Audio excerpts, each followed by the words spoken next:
Bags and Boards, podcast number 85. You're running out of time. That is the theme of this video.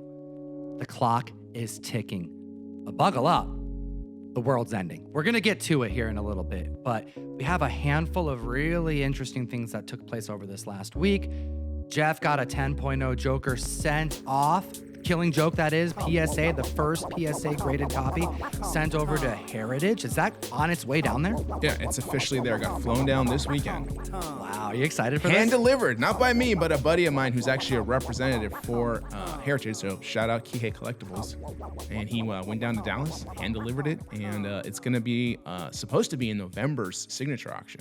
Make sure to peep the last podcast. We talk about the PSA grading scale, the 10.0, the CGC 99s, the 10.0s, and just the ruckus. I mean, this is the foundation is changing for a lot of comics in the marketplace because competition has entered the playing field.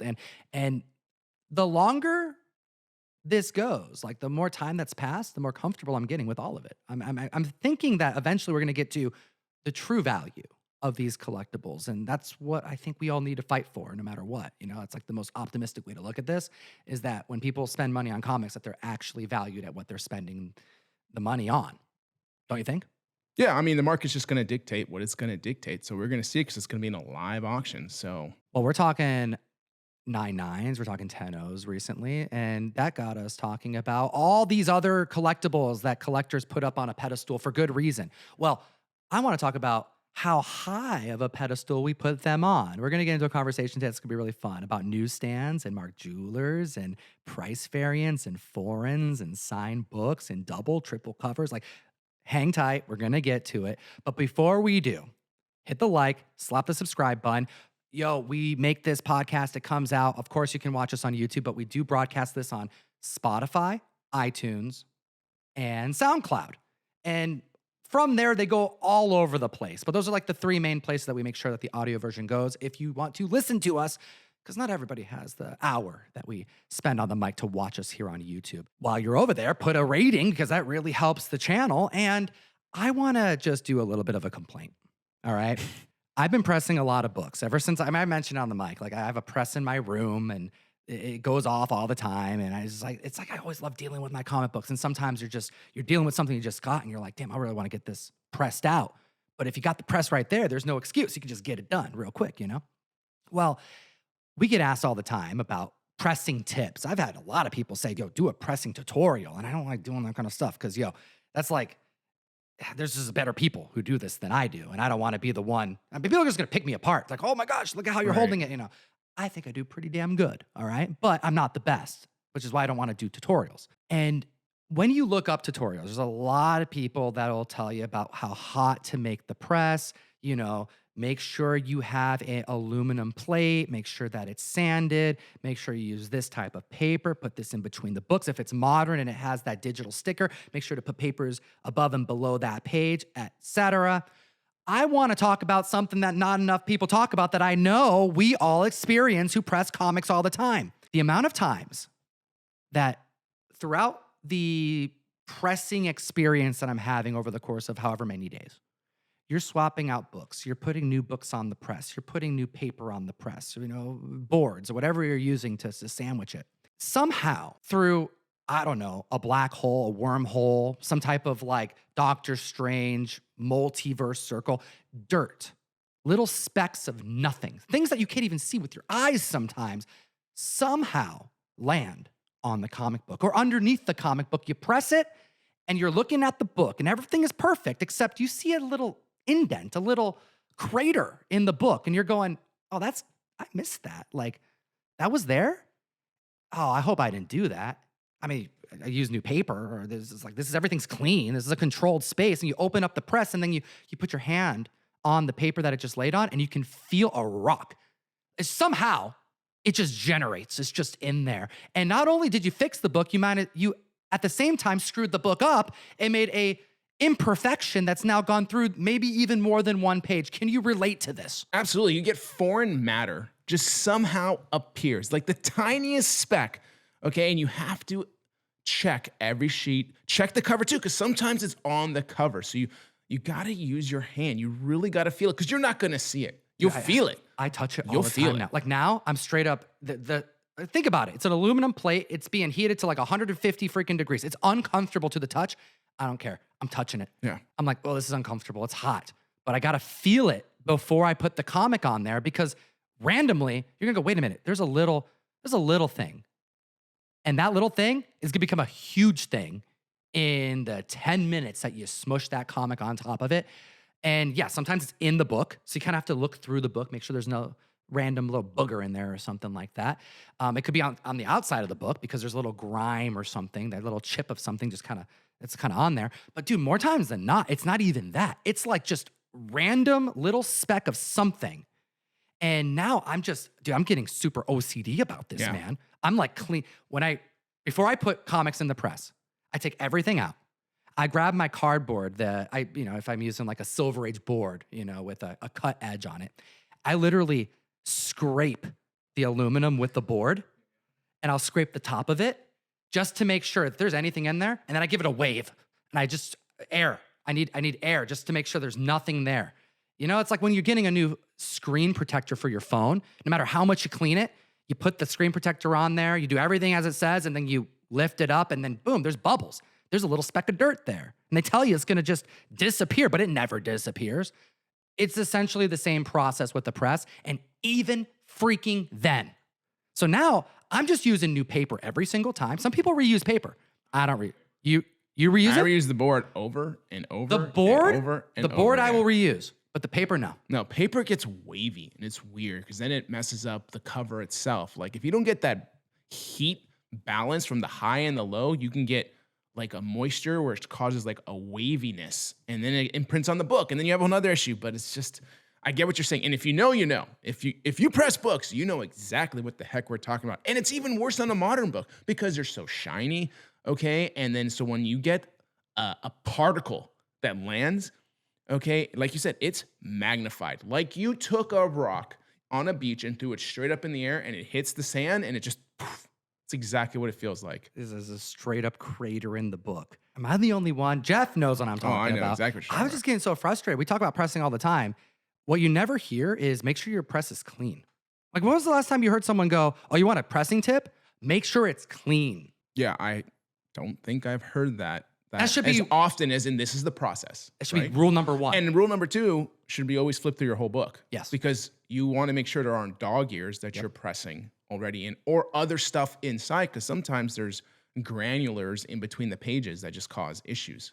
I like all this terminology: granulars, debris, Particles. boogers. Yes. Fascinating. Absolutely fascinating. You're running out of time, Jeff. Do we do the tier list first or do we run out of time first? You get to pick. I think we should run out of time first. You want to run out of time? And I got to tell you why. Okay, why are we talking about running out of time? We're talking about running out of time because in the last 8 years, it's been a very interesting time with interstellar objects entering our space. Okay, we had in 2017 a Muamua. All right, True. 2019 we had 2i Borisov. All right, and now since July of this year, we now have 3i Atlas. Okay, what is all those, like, what does that mean? These are all comments, interstellar objects that have now entered into our space, okay? And, in the grand scheme of space, they're really not that far. As you talk like astronomical units, like distance, it's not that far. So, Jeff's a scientist, if you didn't know. so if something was to happen, and let's say this thing, which is supposed to miss us, but there are conversations that it's not comments, it could be alien-like, all right, and possibly created if you really want to go down that rabbit hole. So what if it gets bumped and it takes us out? Or there's aliens who visit us and hell, we're Thanos snapped away. Whatever it is. End is nigh. End is nigh. Rorschach's and- got his sign up and everything. Hey, it's supposed to be pretty darn close around October, all right? What would you, comic-wise, if you had to, your time had to end here, and there was one book, maybe you already have it, that you wanted to end with, Yeah, this is a what would it be? one book. The end is nigh. You're not gonna be able to sell it again. No one will be able to sell their book again. This is it. This is your final countdown. What is that one book that's gonna be on the wall? It's maybe next to your bed as you're saying goodbye to everything you know. This is a grim hypothetical, but I do like thinking about it because it gets you kind of past a lot of the the layers of what goes into the reasoning behind why someone would buy something. And it gets right to the root of what's so special to you, that like be all end all grail. And it would be fair to say that this could change over time. So as of right now, in this moment, let's say Thanos Snap, this is happening. What is that one book for you? And I would love to know the community's thoughts in the comment section below. Jeff, what would be your one book? You're going out. What are you going to go out with? So, there is only really one comic book right now that I feel excites me anymore to truly own that I do not have. Ooh, interesting. Because you got a lot of cool books. I got some cool books in my PC, and I don't really talk about it because it's my PC. It's for me, right? But when I think about it, I don't think that is the book that I love the most, that I would want to like have to get to go like leave this world with. All right, it's playing with. For me, Suspense 3 is that one book that I covet, that I would love to own someday. And I don't mean like just go buy it, but like really find it out there or get a really good deal somehow in some form or fashion. But the one book that I would say is the most loved by me, that I would probably miss the most or like want to like be buried with. It's not going to be Suspense 3. What are you going to be buried with? It's going to be Detective Comics 31. Oh, not 27, not 29, but 30 freaking 1. I love that book. Love that book. What about you, man? I mean, let's talk about that book. Okay. Because like, first off, it's one of the best Batman covers of all time. 100%. I mean, it's been homaged by Neil Adams because people love Batman 227, which originally was based off Detective Comics 31. Which is also one of the best Batman covers of all time. Like, the homage is put on a pedestal because it's so damn cool by Neil Adams. And it's his third Batman cover because he was only on cover 27, 29, and then 31. And it's theoretically is fourth or fifth, 27, 28, 29, 30, fifth appearance of Batman. All right, before he gets his own run in Batman 1. And I believe it used to be this, I don't know, now they retcon stuff, might have been the first Batman super villain, which was the Monk at the time. Anyways, that's not really why I like it. I like it because of the freaking cover, the rarity of it, and it's just a beautiful, beautiful book. Have you never owned one? No, I have one. Oh, you have one? I have one. I thought you said that your book you'd be buried with, you don't own. No.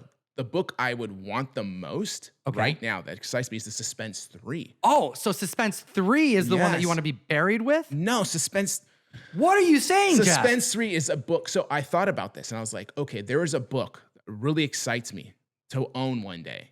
And I thought maybe that would be one of the reasons why I would want to go out with this book. Okay. But it's not, which is like thinking about it. It's actually a book that I already own. Ooh. That I would want to just like, this is the most coveted book for me in comic books that I would want to go out with or be buried with. Oh, interesting. So you have like a grail that you're after that if the world wasn't ending, that could be your That grail. is my number one book that I want right now. The one I get most excited about more than a Captain America Comics 1 is the Suspense 3 because of its difficulty to get, great somber cover, and just always evades me. Damn. But the one that you're going out with is one you currently own, which is Tech 31. And this book used to be a PGX 2.5. Okay?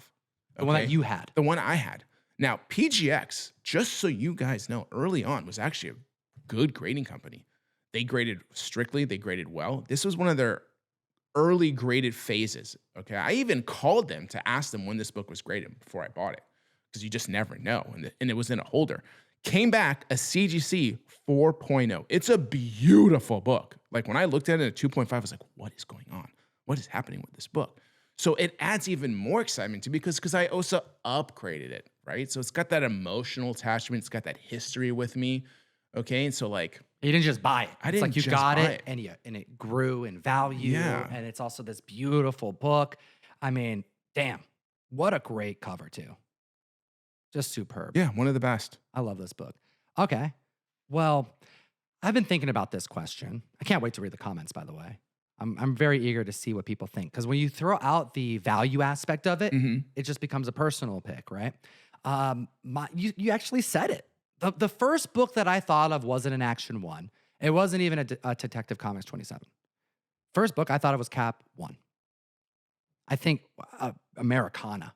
I think of action. I think of comic books. I think of Jack Kirby and Joe Simon. Like, there's so much of that brings me joy. I just think of comics in their entirety, and I don't think like that with most comic books. It's also why I'm so fond of a lot of Silver Age books because it defied a generation, but then also, there's so many comics that came out before that, but man, the Americana is really what shines for me about these books. And seeing Cap One, I want it one day.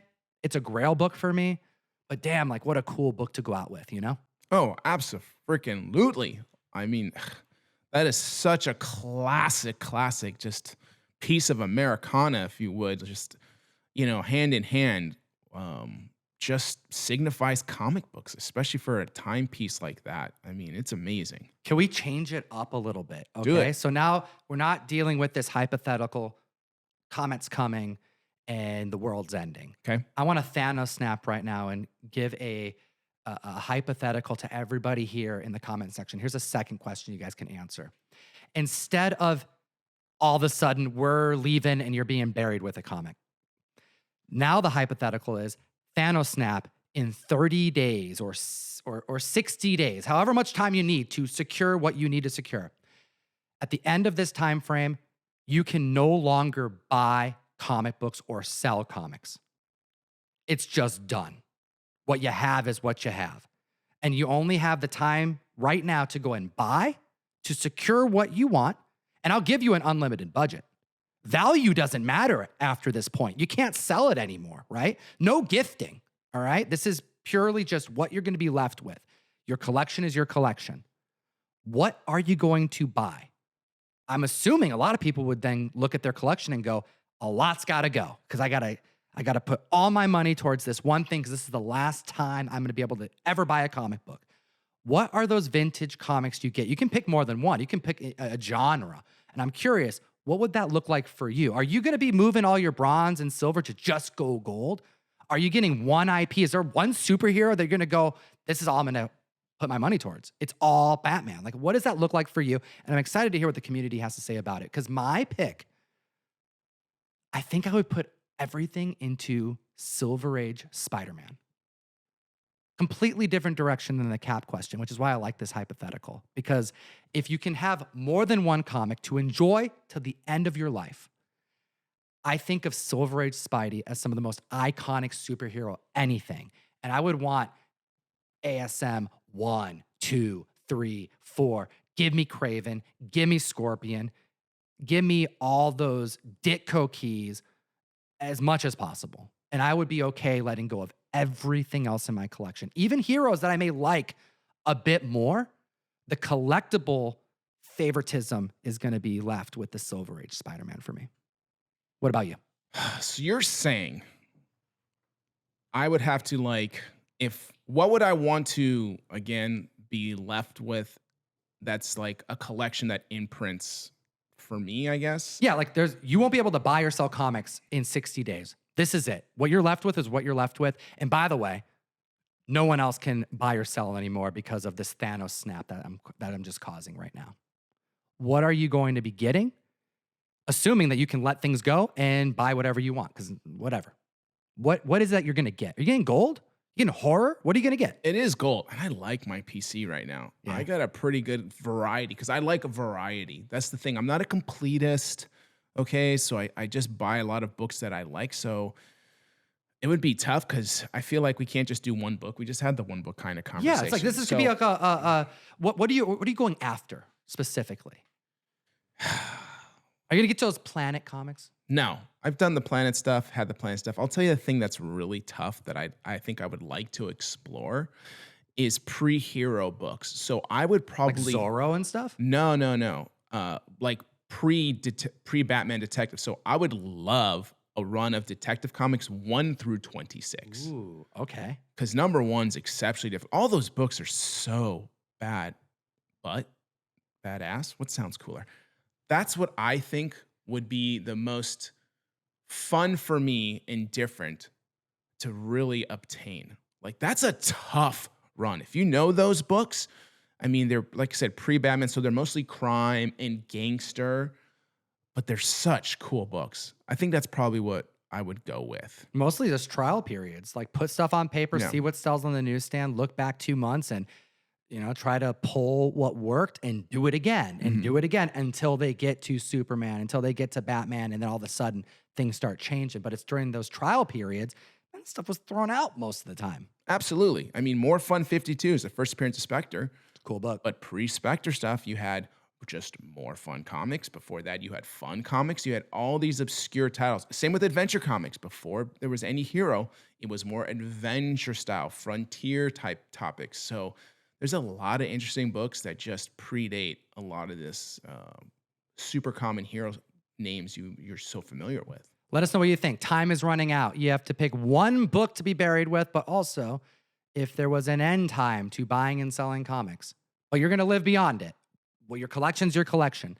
What are you going for? You got to put blinders on. You're hunting now. You're going for a particular thing. What does that look like? Is it keys for a particular character? Is it a full run? Like, what does it look like? So you're kind of saying, like, what if you had to just reset your whole collection? Basically. Where would you start with right and now? it's your Endless last money. one. Go. Last one you're going to be able to do. What is it going to be? Yeah. So let us know in the comment section below. Do me a solid. If you want to support the podcast, the YouTube channel, the interviews that we do, all the content we give away for free, join the mystery mail. Call comictom.com.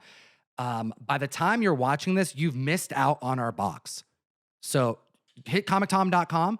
I don't even know when this podcast is coming out, but what I will tell you is 4 to 5 comics go in every single box, plus a print, and we grandfather pricing. We have members that are paying less than what the box costs right now because they've stuck around this long. I want you guys to be one of them. We're approaching 2026, not promising the price is going to be the same.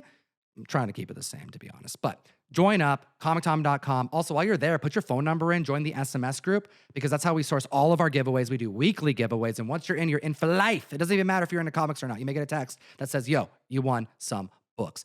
Now I want to get into this upper echelon of collectibles.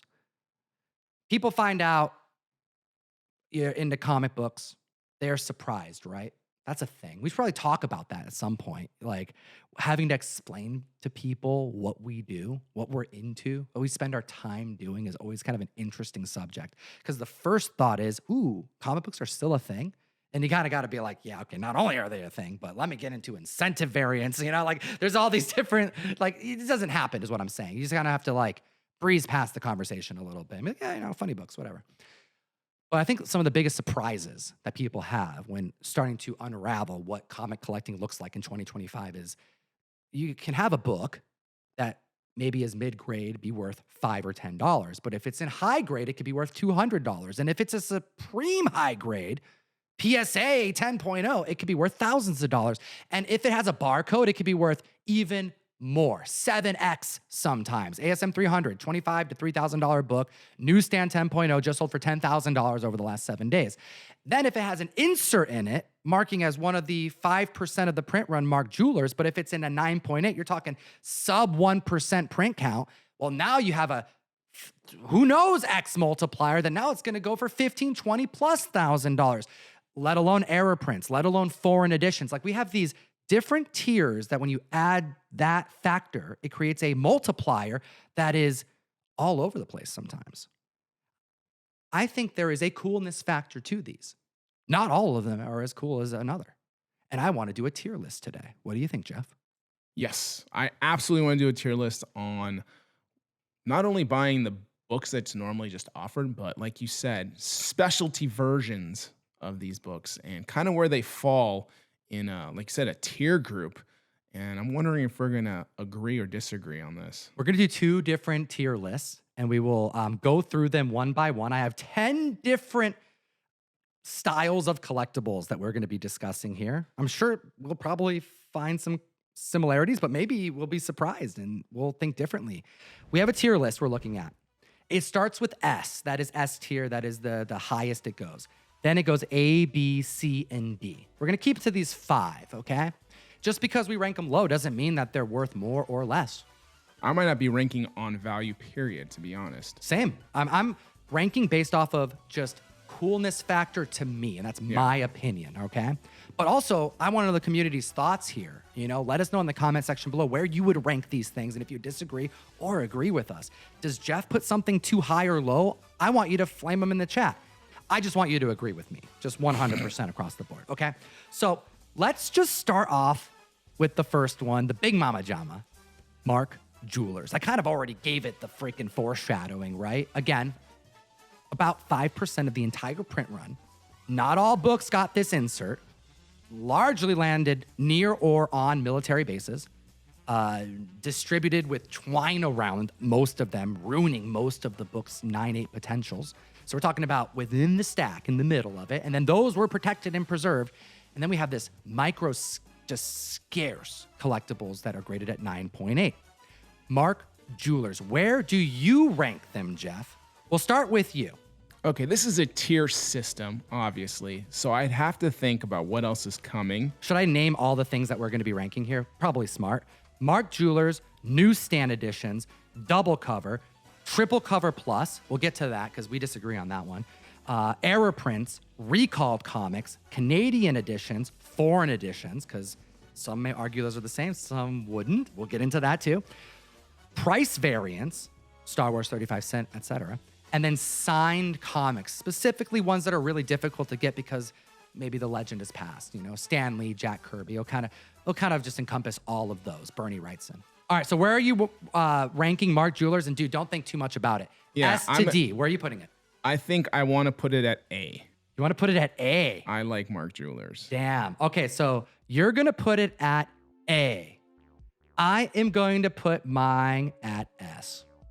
Oh, at S. You're going straight for S already? I think Mark Jewelers is one of the coolest collectibles in the marketplace. Really? And I also know that there's other inserts in comic books that do not get the same type of love, but they should. Absolutely, they should. I mean, there's actually quite a few, and we need to do an expanded video on that. So before we get, that's a whole nother sidetrack conversation.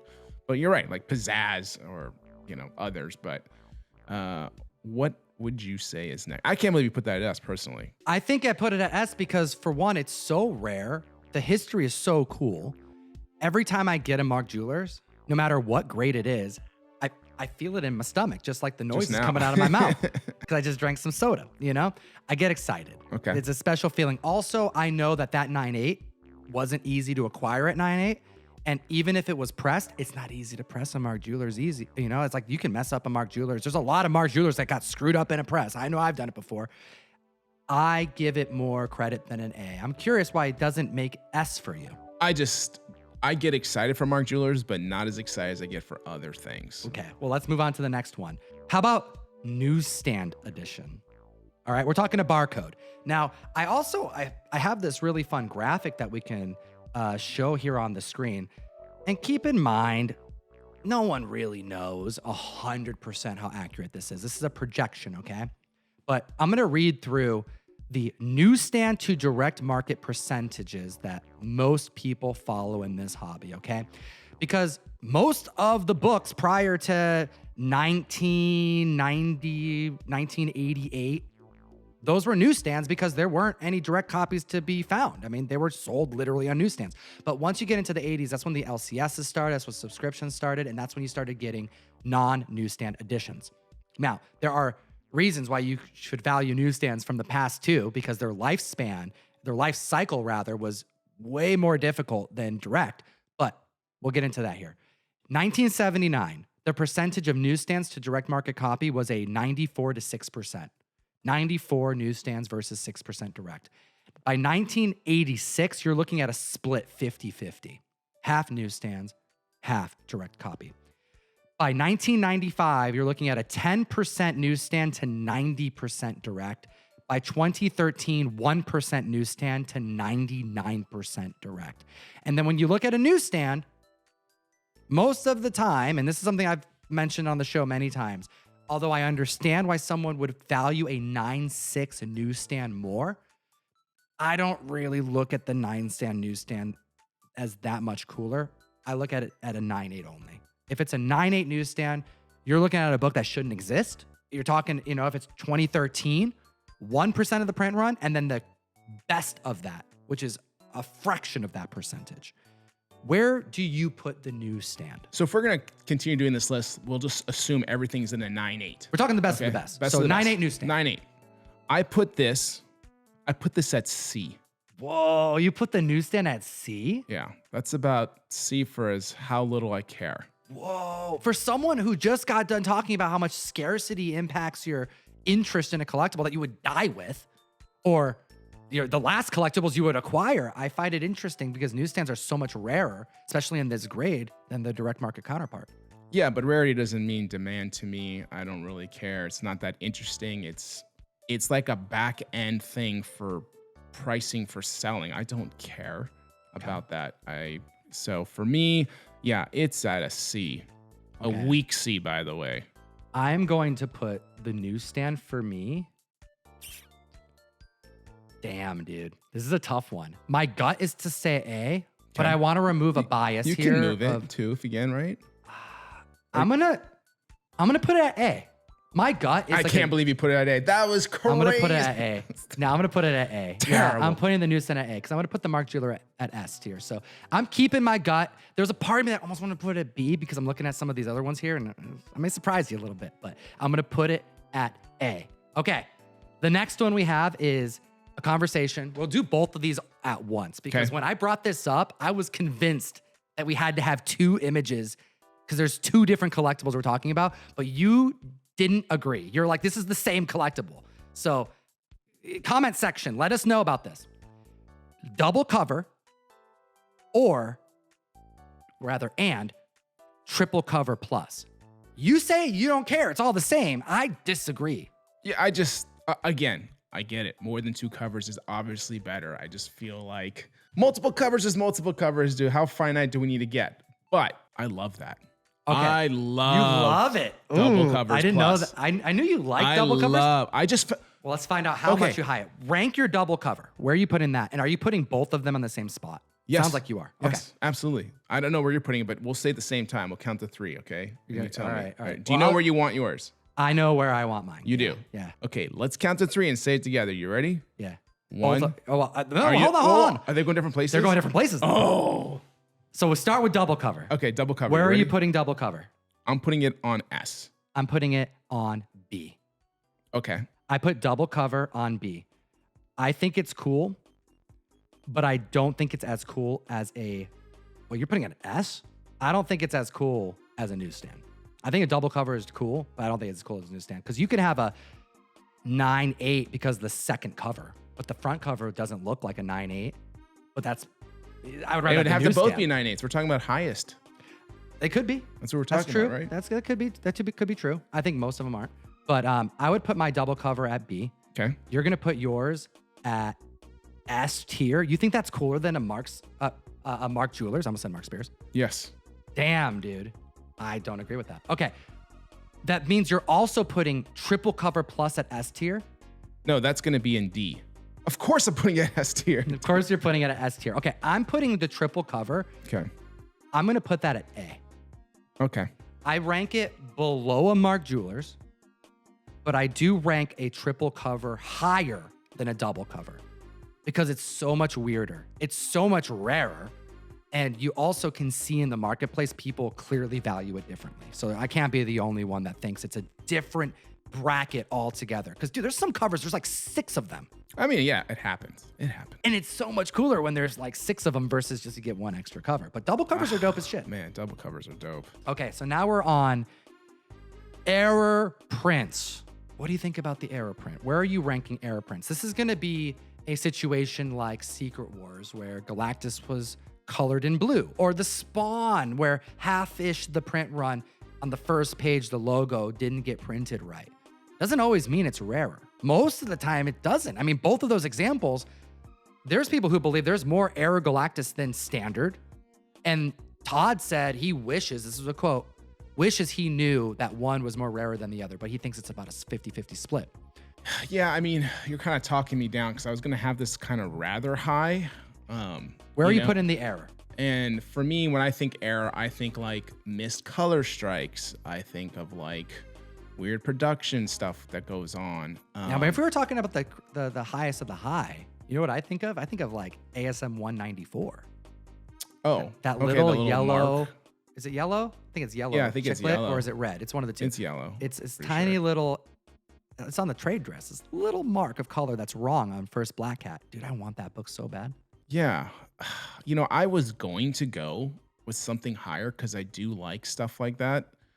I was going to put that at A, but I'm going to put that at B. You're putting now. error on B. Yeah, I think I'm Okay. putting error on B. I'm thinking the grand scheme of all that. I think it's probably where I'd put that. I do like it, though. It's a tough call. I mean, we're talking about the highest of the high. So even if it lands on B, that's still really high, Yeah. I'm going to put errors at C for me. Mm. But there's a caveat here. There are some books like ASM 194 or Malibu Sun. Well, the black error for Venom we've talked about recently, too. Damn. Okay, I'm going to bump it up to B. I'm going to bump it up to B. Because we're talking about the best of the best, right? But the thing is, there's so many errors compared to like newsstands, right? There's so many more errors that are not as exciting as a newsstand that I have to rank it lower. And I'm going to keep it at C because I put double cover at B. And it ain't better than a double cover. Except, okay, hold on. Double cover shouldn't even be a B, dude. No, I'm gonna keep double cover at B because I like my list so far. Triple cover, newsstand, mark. Yeah, dude, I'm solid on my list, dude. I'm putting that C. Argue with me in the chat, if, depending on if you agree with me or Jeff. Argue with Jeff. Don't argue with me. Okay, I'm right. Okay, now we're at recalled comics. This is gonna be, oh snap, something went wrong. We got to get the book back, and now you can't find the book. Off the cuff, one of my books that I will own in my PC one I know day. what you're going to say, too, I think. Do you know what I'm going to say? I think so. I'd be really surprised if you know what I'm going to say. You're going to see Sandman 8, aren't you? No. No? Don't care about Sandman 8. No way. I thought you did. No. Oh, was it League of Extraordinary Gentlemen, maybe? That's the one. That's the one. That's the one I meant. You knew That's it. the one. Yeah, That's it. I'm surprised you knew that. Do you know how many freaking books I've opened up looking Yeah. for that ad? Mm-hmm. There's a funny ad that was recalled. Shout out Alan Moore for making it happen. They had to change it. The Marvel cleaning bag. But anyways, there are some errors that are just superb. That's a superb error. I want that book really bad. Also, that's a weird book that I've seen so many times where people say it's the error and you check it and it's not the error. Wow. That's good to know. More than one dealer, and dealers that I don't know and dealers that I do know, that they're like, because you look at it and it looks like it's right, and you always want it to be right. So you look at it and you're like, oh, yeah, I got it. But then you actually have to like really look into it. Like, what does the image actually have to look like? And then it's wrong. And you're like, oh, damn. All right. Recalled. I'm putting it at D for me. I'm going to put it at D. There are some books in particular that I really want. But but I put the error print at C. Nah, I think an error is cooler than a recalled book. I do. Where do you put it? This might be the only book we have consensus on. You're putting it at because D? I would put that at D as well. Yeah, I'm going to put recalled at D. Okay. Damn. We have an agreement. Yeah. Is this the first time we agreed? It is. I think it's the first. I'm actually kind of surprised. We got halfway through this Yeah. list and we actually have one that we are finding commonality. And all right, so the next one we have is Canadian price variants and foreign editions. Now, this was another one that I thought maybe you would fight me on because there's a lot of times that we've brought up Canadian price variants and you've actually said that's a foreign edition. I don't consider Canadian price variants foreign. But if you get a book from Mexico, south of the border, it is a foreign book. So technically, north of the border should be foreign as well, right? Do you classify these the same or no? Because I don't. Yeah, it's not a U.S. edition, then hence I don't. So it's foreign. Yeah. So you're going to rank foreign and Canadians in the same bracket? They are a different country, so yes, foreign.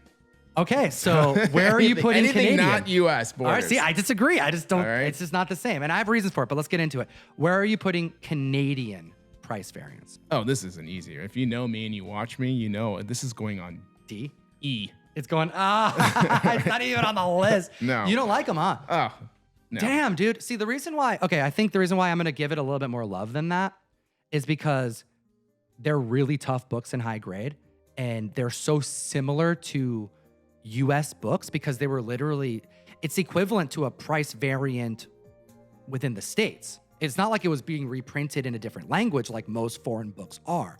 It's the same book, give it a different price for Canadian. So I still associate it as an extension of a US release versus something that came out in Greece. Now, for me, this falls in the line with Penn's copies too. Same thing. See, I do. I'd put Penn's copies in that same bracket, but I don't value them the same.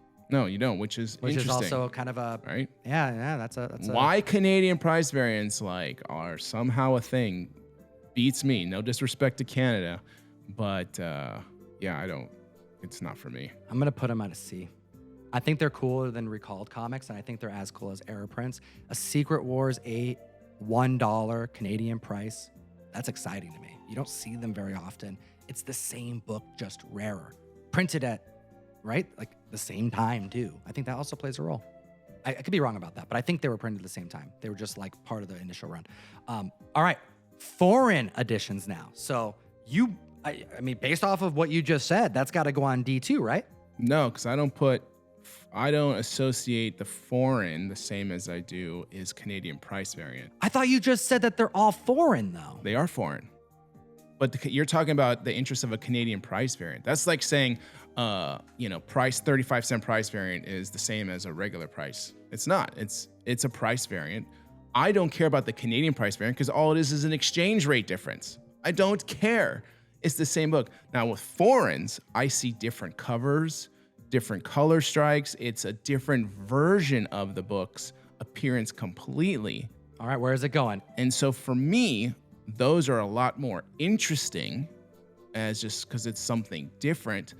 I am not sure. I debate between C and B for it, but I think I'm going to just say C. So you're putting it with newsstand edition, and you think Error Prints are cooler then? That's what that means? Yes. All right.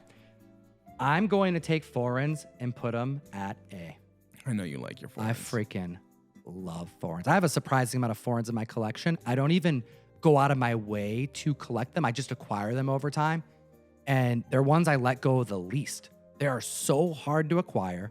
They have some of the most unique covers and unique interiors. I got Japanese Playboy magazines that literally have the first appearance of Spider-Man on the interiors. Next to nude photography, you have kids' comic books. It's wild shit. But this was just what happened back in the day.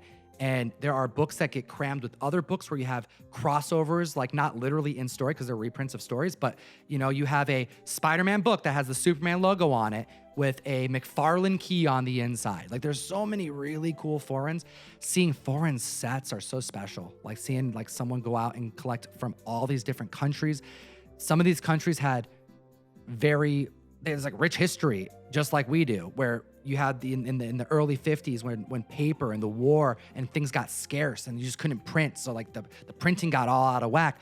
I mean, imagine what happened in some of these other countries when they were going through things, you have the weather that also impacts stuff where it's like, you can't even get these without rust on the staples. Like some of these books just don't exist. I mean, I have a book from India that literally has like how libraries used to do their accounting and you have to write the information on a ticket. Mm-hmm. You put it in the sleeve.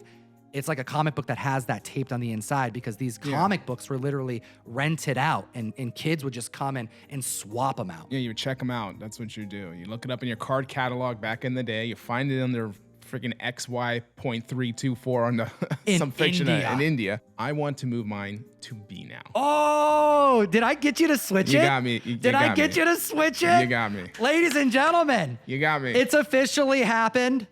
We have not only a consensus, but Jeff has officially moved. It's a fantastic thing. No, there's no consensus. You put yours at A. I put mine at B. But you moved yours up. I moved mine up. So, okay. I debated between B and C, but you opened my eyes fully. B. Okay. All right. We have now price variance. Okay. I'm just going to straight up say it. S. I don't give a shit. S tier, baby. S tier. Give it an S tier. You know you're going to give that shit an S tier, Jeff. I am going to give it an S tier. Yeah, he's going to give it an S tier. We don't even, come on, dude. Absolutely. It's US release. It is hyper scarce. And the books that got it, sure, some of them, whatever. I still think they're cool. If they're 35 cents, you get a 35-cent book that's kind of like an average book, but it's a 35 center. oh, that made your day. It's going to be worth way more. I mean, you can have a $20 book, but that has that freaking 35 cent on there or whatever it was, check your guide. But you get the keys. 35 cent Iron Fist 14, 35 cent Star Wars 1. Damn! It's a sexy book. Yeah, absolutely. I mean, there's nothing more to say in that. That is the way. Okay, so Jeff put his at S tier. I have mine at S tier right next to the Mark Jewelers. I'm feeling very good about my list.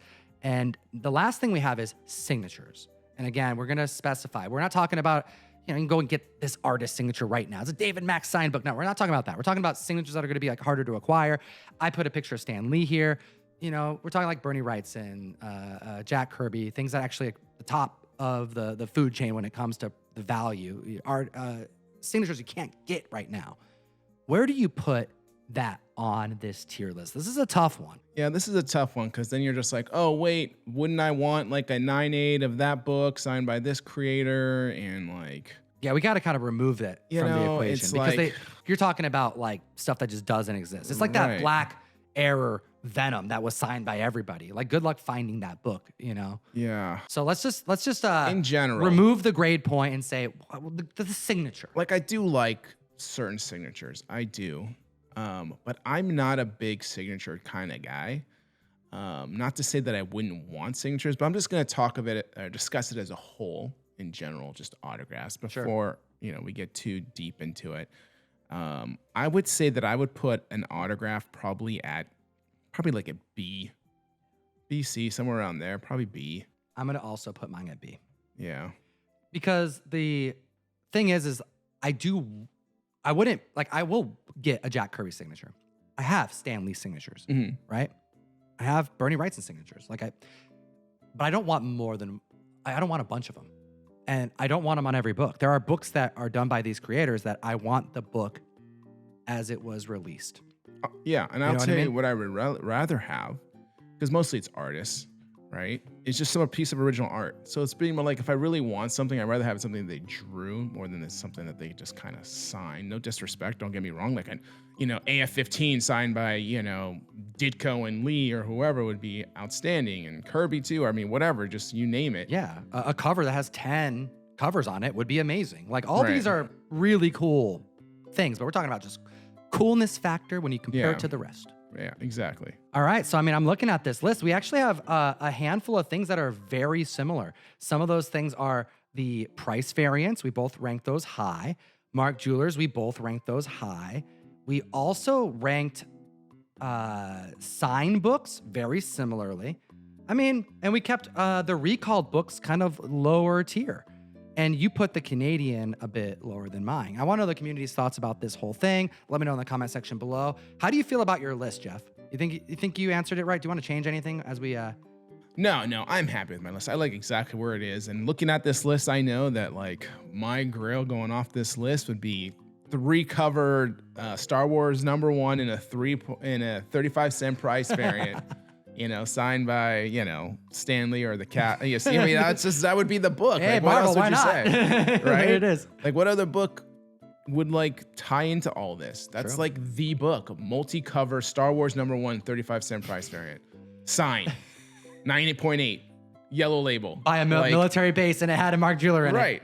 Had the star stamp from the base even. Like, come on. Are there any other types of collectibles that you would like to see us rank? I think that could be a fun one too. Yeah.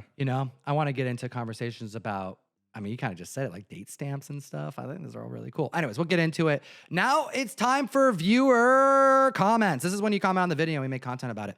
This is from Burke Family 54, who made an observation over the last Hot 10. And spoiler, the most recent Hot 10 that we just filmed, he says, no DC again. Sad, man. Have you noticed? While Superman is all the rage, we have Peacemaker Season 2 killing the game. Don't forget about Creature Commandos. Superb animation. And we have this clear, just golden path for DC to just outdo Marvel on the big screen. I think it's clear. It's like it's happening right now.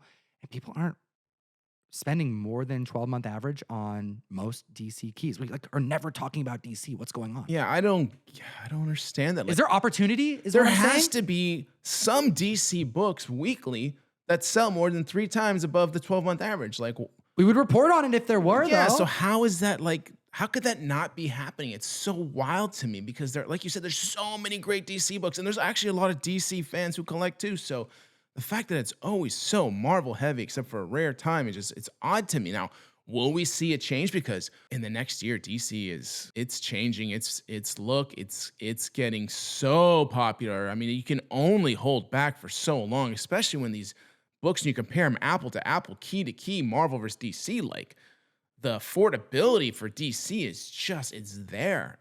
It's there. I don't think that there's less opportunity in DC. I think that if we were to look at all the books that are trending at above the recent 12-month average, I bet there's a lot of, it's sold 3 times. It could qualify for the list. I think there's probably a lot of qualifications. But when Key Collector pulls the list, you're looking at 129 with 12 sales. So it qualifies, but it's competing against Marvel. And I think it's clear that there's more investments happening in Marvel books. We should have looked at the top 20 and see if there was at least some in the fringe. Yeah. You You can know? get access to that data. And just Maybe be we like, do you know, a DC follow-up. is on the cusp, you know, Yeah. potentially. Like, it's getting there, guys. We're so close. It's up to you, too, by the way. You guys are out there. Go overpay for books. Don't do that. But Just for real, kidding. are you guys specking on any DC? Let us know in the comment section below, because I think there's opportunity in DC right now. Like, when we're not talking about an entire publisher is not being discussed because there's so much attention on the other publisher, it means there's probably some opportunity. Here's another one from Adrian Rella. Why did you use a cover of Web of Spider-Man #1 for the thumbnail of your Hot 10 when this one is not on your list? I'm surprised I haven't been asked that question in the comment section in the 7 years we've been doing the trending, and now 5 years we've been doing the Hot 10. You'll notice we pick thumbnail comics to use, right? You guys know what our thumbnails look like. We do comics up for our trending video, our Hot 10, and we like to use comic books that are discussed in the video. My philosophy is if we bring up a comic in the video, it's fair game for the thumbnail. And that's why we put Web of Spider-Man #1 on there, because we talked about Web of Spider-Man 1, but it didn't rank on the Hot 10. It was a example of a book that people should be considering, or just a cool cover that you can get for cheap. Like, we gave a recommendation, or we said, maybe steer clear of this other book, and we may put that in the thumbnail. But just because it's in the thumbnail doesn't mean that it's actually ranking on the list. That's for you to find out when you click on the video. Yeah, we add a little extra sometimes because, you know, we did talk about an Iron Fist 14 in a video, and all of a sudden it became on the list. So, you know, we give you guys tidbits, you know, experience of like what is something to be looking at. And I think it's worth, you know, potentially putting that in the thumbnail. In reference to Trax NYC, the jewelry dealer, watch dealer in New York, we did that assessment of the deal that he was being proposed by a customer, you know, some graded books. Watch podcast 84. This is in reference to that. Harry Potter Obama. He says, it would actually make so much sense for this guy to invest in Mark Jeweler variants. And I think that's hilarious, right? Oh, yeah. Abso-freaking-lutely. And we're going to New York, so Maybe we should bring Trax and Mark Jeweler and just like show him this is hey, this ranked at S tier in podcast 85 for me. I think we should. We should at least try head to the jewelry district and just see what happens. You're gonna buy yourself a Rolex? Maybe. Do you buy jewelry, Jeff? I No, don't think I I've ever don't. seen you with jewelry. No, Not at all. I'm not a jewelry guy either. Yeah. It's never too late though, right? Yeah, maybe I should get into it. Yeah. Get your Start- big old chain. Get a big old chain. Yeah. Not me. If you guys All see right. Tom in a big old chain, Something's wrong. Something's wrong. Something's wrong. Something's wrong. All right. This is from Jonathan Chavers 961. He said, in reference to this is actually the trending video last week. You remember the blind bags with Battle Beast? yeah. So there was a couple foil variants that were in there that were kind of random when you think about this being a Battle Beast blind bag. There was the issue 2 advanced copy in foil that was in there. But there was also the team up Spider-Man Invincible that was made into foil. That book was sent for grading. Okay. Its 12-month average was like in the 200s. Really? But this book just came out like in Yeah. the last few months. The heights of a 9.8 were like 300. This dude got I believe it was a 9.8 for $53, and we reported on it because he got it on auction. Jonathan says, LOL, that $53 Invincible was me. And I love seeing when the community members jump in the comment section to verify the sales that we're quoting, saying, yo, I was the one to get that deal. So well done there, sir. That just dropped down the average pretty good. It did, didn't it? We appreciate your time today, Comic Fam. This is the Bags and Boards podcast number 85. We did it, Jeff. We absolutely did it. Hit the like and subscribe. The greatest comic book collectors podcast has completed another one, and we want you here along for the ride for the next one. We're going to do this till the end of time. Do yourself a freaking solid. Join the SMS group. It's where we do all of our giveaways. I already told you about it earlier in the show, but yo, if you lasted this long in the podcast, I mean, this is now, we're talking to the diehards right now, Jeff. What do you want to say to the diehards right now? They made it to the end, the very end. If you like this content, maybe you like my content on IG as well. Give me a follow on Golden Age Guru. I kind of make it silly and fun. So you're doing like a PSA only show here pretty soon. When is that happening? I don't know when this podcast comes out, but is it on Instagram? You're gonna do it? No, eBay. You're doing eBay Live. PSA slab only here sometime next week, which would fall when this video comes out, probably around somewhere between the 19th and the 22nd of September. Okay, so be sure to follow Golden Age Guru on Instagram.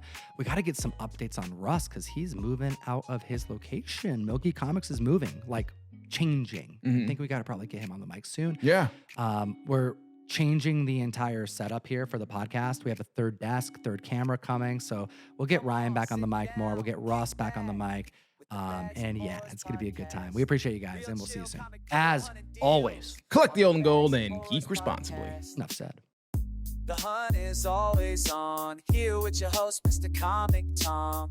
101 in the name, cause he's trying to teach you this game, bruh. Collecting comics ain't just reading, dude. You can make this hobby work for you. And you know the guru's got his gold stacked on deck. And I ain't talking about gold hanging around his neck. Enough said. Bags and Boys Podcast. Bags and Boys Podcast. Geek responsible.